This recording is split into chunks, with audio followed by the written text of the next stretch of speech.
Hello mga kaisla, magandang araw, gabi man o araw sa inyong lahat dyan. Ito nakakalakad na ko ng konti, walang saklay-saklay ha. Yan, nakakalakad na ko ng konti, yan. Yan, konti lang man. Sabi kasi sa akin kahapon ng nurse, hindi pa siya masyado magaling. Ang laki ng sugat ko, ang lalim sa kabilaan. So, sabi niya, hindi pa daw masyadong magaling at iwasan ang infection. So, mayroon na naman tayong another week for sickness. Kasi sabi niya, wala naman tayong magagawa dahil aksidente yun nangyari. So, mayroon na naman tayong another week. Naiinip na ako dito sa bahay. Kaya, yan kailangan ko naman maglinis. Ang dami na ng alikabok. Alikabok na. So, linisin ko. Ngayon, kakatapos ko lang kumain ng tanghalian.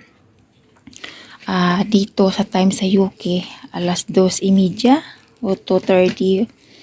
Ayan. Tapos yung plastic ko, halay-halay ko.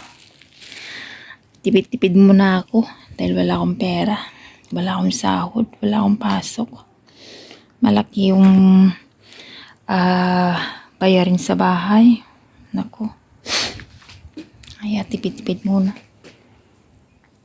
Ito na yung mga bulaklak ko. Patay na. So, kailangan ko na matuputulin. Talagang putol doon sagad-sagad. Para tumubo na naman ang maganda. Ang problema ko ngayon, kung saan ko naman yan ilalagay. Kasi wala na kaming plastic. Tinapon ko na kasi yun. Nandoon yung dati sa sasakyan ng asawa ko eh. So, ngayon wala na ditong sasakyan. Makikisuyo na naman ako sa kapitbahay namin na itapon doon sa dam. Dahil dito hindi ka pwede kung saan mo na itatapon to. May tapunan talaga dito na para sa mga damo, sa mga dahon-dahon. Yun. Kaya mahirap pag walang sasakyan. Sobrang hirap hindi ka makakapunta sa ganito kung wala kang sasakyan dahil nga hindi mo naman pwedeng kargayan sa bus. So kailangan may sasakyan ka talaga. So dito tayo sa labas, no? Ay, bubuyog na to. Kulit. So, naglalakad-lakad ako dito. Kakakain ko lang. Yung aking flowers, namumulaklak na siya. Diba? Dati maliit to eh. Nilagay ko lang siya dito sa labas. Dito sa paso na to. Nanggamot siya. Nandoon na siya, tumaba na siya. Ang ganda. Ang turtles ko. Ako at saka yung asawa ko. Nandiyan na siya. Ganda. Diba? Ang ganda niya. Tapos, ay, nako. Ang pusa dito sa nakakapak naman ako. Hindi katulad nung nakaraang linggo na masakit talaga siya iapak. Ngayon, okay na siya iapak. Pantay na yung paa ko. Yung heels niya ba, okay na siya iapak. So, ingat-ingat lang tayo. Kaya, another week na naman. Ipapasa ko naman yung sa work ko, yung sickness ko para hindi ako gawa ng ruta. Kasi, mga ugag yan eh. Pagka bibigyan ka ng ruta, ibig sabihin, papasok ka na. Akala siguro nila yung sugat ko liit-liit lang. Naku po. Hindi nila alam, seryoso. Saan ba tayo? May nagwawalis. Dito bisitahin natin yung bulaklak ko. Diyos ko. Dali lang ha. Tingnan natin yung bulaklak ko. Kahapon, alakas ng ulan, alakas ng hangin. Ito na nagano na siya. Tawag nito. Naghilay na ba? Tagilid. Kasi sa tawag nito sa hangin. At saka ito hindi matibay ang pagkatayo niya ba. Mababaw lang man kasi yan.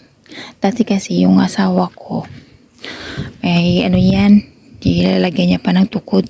Eh ako, hindi ko naman alam. Tinalian ko na lang siya. Kaya yung tali niya, dito.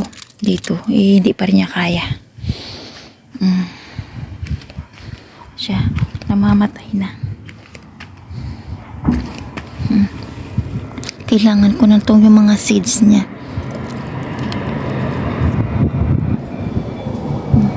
Oh, I love. Hello!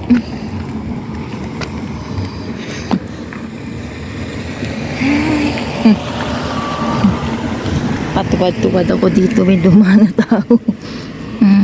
Ito, kailangan ko yan ang binhi niya para sa sunod.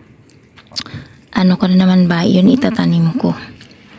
Susubukan natin mag-grow ng seeds sa mga flowers niya. Ayan.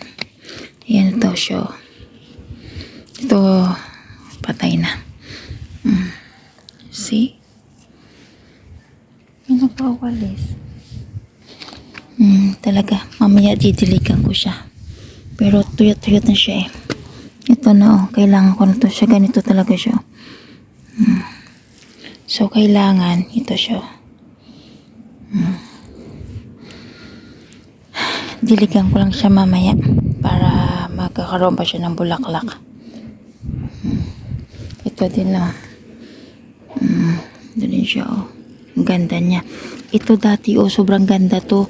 Ewan ko kung nung tumubo sa akin, ba't ganyan siya sabog-sabog.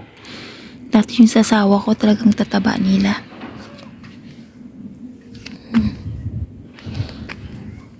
Ayan Ito siya O kaya sa sa wala na silang space. Kaya ganyan yung mga bulaklak niya or ibang variety siya. Yan Ibang variety yata siya eh. Tapos ito siya ganun na siya. Ito parang ulo ng manok. See? Ganyan siya. Ito naman, nagkaroon na siya ng itim-itim Dapat i-sprayan na siya ng sabon. Ay nako. Kaya naman ito siya karoon na siya. Ayan, itong tataba nila Kasi dinadamihan ko kasi yung pagdilig sa kanila eh. Didiligan ko pa siya mamaya. Ayan yung mga bulaklak ko.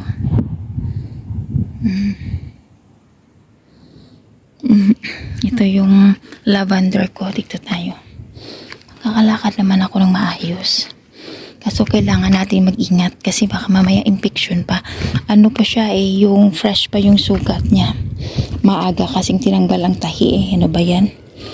Kasi hindi pa magaling tinanggal na yung tahi. Ito yung lavender ko. Ito siya. Uy, meron siyang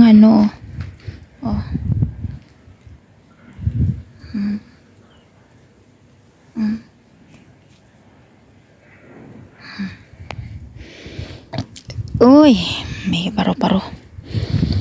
Yan. So, pag natapos na naman to mga flowers na to, kailangan naman to kukupitan. Wish ko lang sana na martili ako dito. Kasi pagka umalis na ako dito, wala na mag-aalaga. So, tatabasin na nila yan. Tsaka papalitan na nila yan ng mga tanim. Yung ganun. Kawawa naman tanim ng asawa ko. Kasi papalitan nila. Magaganda naman So, syempre, kapag para sa akin maganda at ganun po sa asawa ko, para sa kanila pangit. So, papalitan na naman nila yan.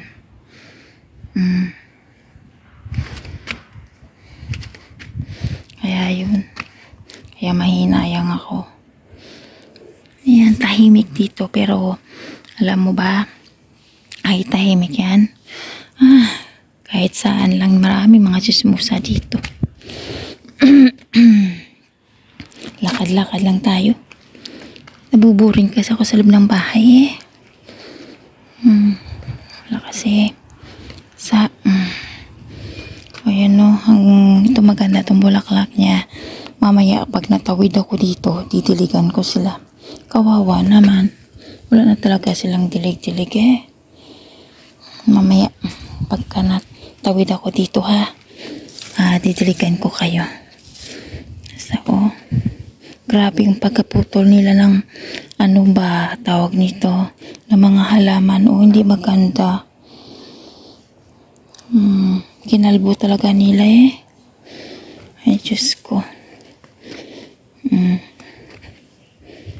Salawa. Tapos yung kapitbahay ko naman, sabi ko, tanggalin mo na yung, kunin mo na yung pair mo kasi hinog na. Nag-overwrite na. Ayaw maniwala sa akin, overwrite na talaga, oh. Kaya, marami siya, no? Ayan, overwrite na siya, oh. Ayan, sa taas. Ayan pa, oh. Ang dami nga.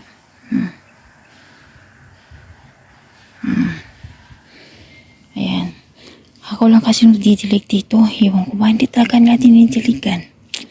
Oh, nakararamatay na. Patay na yung mga halaman. Ito yung baby ko. Nabuhay siya. Ayan pa, oh. Yung dito yung orhay. Tinano talaga nila yung aking pinutol talaga nila yung ano, oh, yung what do you call that one, yung rose. Kawawa naman yung rose ko. Grabe yung pagputol nila ba. So,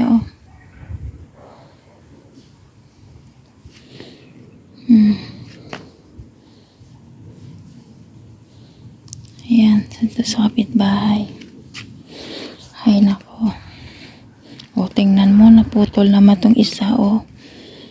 Grabe talaga itong mga tao. Baka napaka ano nila, oh, naputol.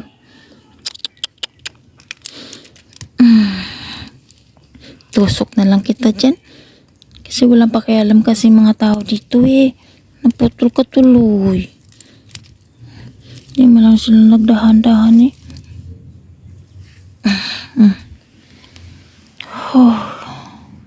Dati alaga talaga to ng asawa ko. Yung aking kapitbahay, hindi na talaga siya nagdilig. Kaya mo mamaya, magdidilig ako. Ay! May paro-paro.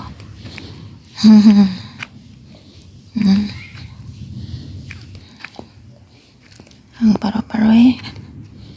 Ayan, didiligan ko lang yung mamaya. Pagka, may hapon na mga alas 6. Medyo mainit pa naman eh. Oh, ito yung dahon na to. Pagka taglag ang aking bulaklak ko.